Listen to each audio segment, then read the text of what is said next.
Today, we're diving into one of the great stories about the human spirit, a kind of heroic climb, you could say, told in 3 epic acts. And it all starts with a feeling that I'm sure is familiar to all of us, that sense of the weight of the world on our shoulders.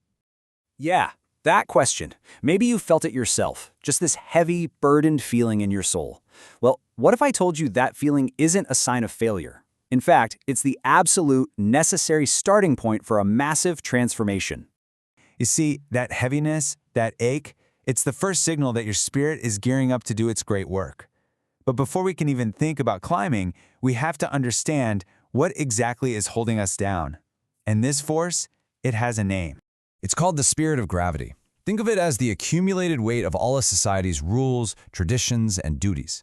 It's every "thou shalt" you've ever heard, all the things you're told you must do, passed down through generations. And here's the wild part. The first stage of this journey isn't to fight that weight, it's to embrace it completely. And that brings us to Act 1, the first metamorphosis.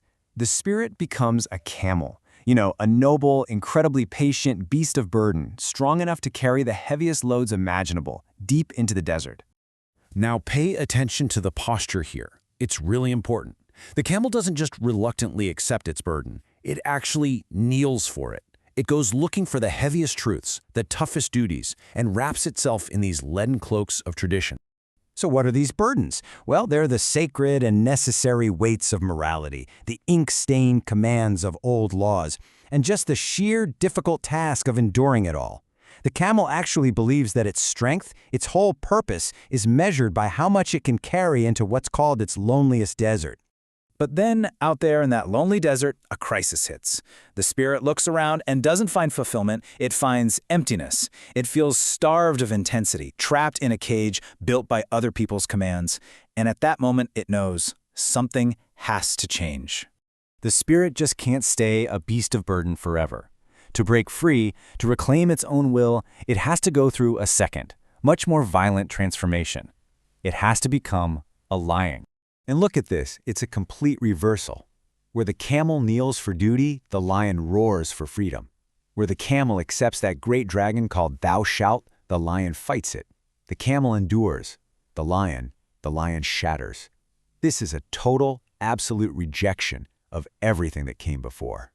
The lion's ultimate weapon is its sacred now.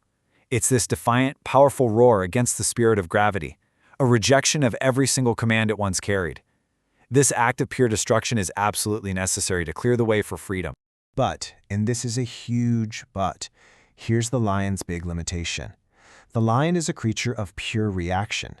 It's amazing at destroying the old prison and winning this kind of savage freedom, but it can't build anything new to take its place. Its entire identity is defined by what it's against, not what it's for.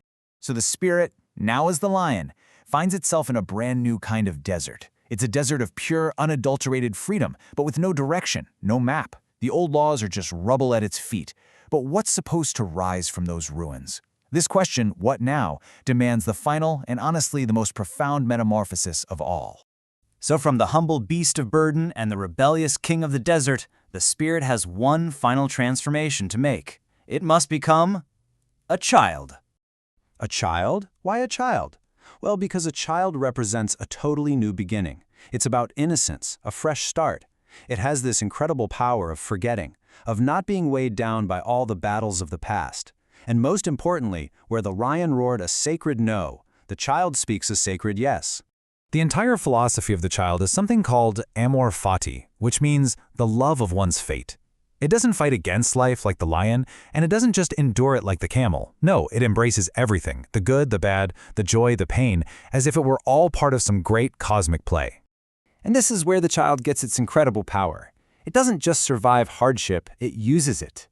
Agony, pain, struggle, they get transformed into stimulants for life, catalysts for even greater vitality. This is what it really means to achieve a great health. And that right there, that's the ultimate goal. The child isn't being pushed by tradition, like the camel, or reacting against it, like the lion. It is a self-propelling wheel. It creates its own values, its own motion, its own meaning, right from its very own center. Okay, so let's put this whole thing together. This isn't just a random series of changes. It is a heroic climb, taking us from the lowest valley all the way to the highest peak of the spirit. Here you can see the whole arc laid out. We start down in the valley as the camel, kneeling under the weight of thou shalt. Then we fight our way out as the lion, roaring that sacred no to win our freedom. And finally, we reach the peak as the child, playing a game of creation with a powerful sacred yes to all of existence. The journey transforms the spirit from the ground up. That leaden cloak of duty is finally cast off, not for nothingness, but for the supreme art of creating your own life, your own values. And that brings this whole journey right back to you, doesn't it? The path has been shown, from burden through rebellion, all the way to creation. So the final question isn't about what you must carry or what you have to fight, it's about what you, as the creator, will now build.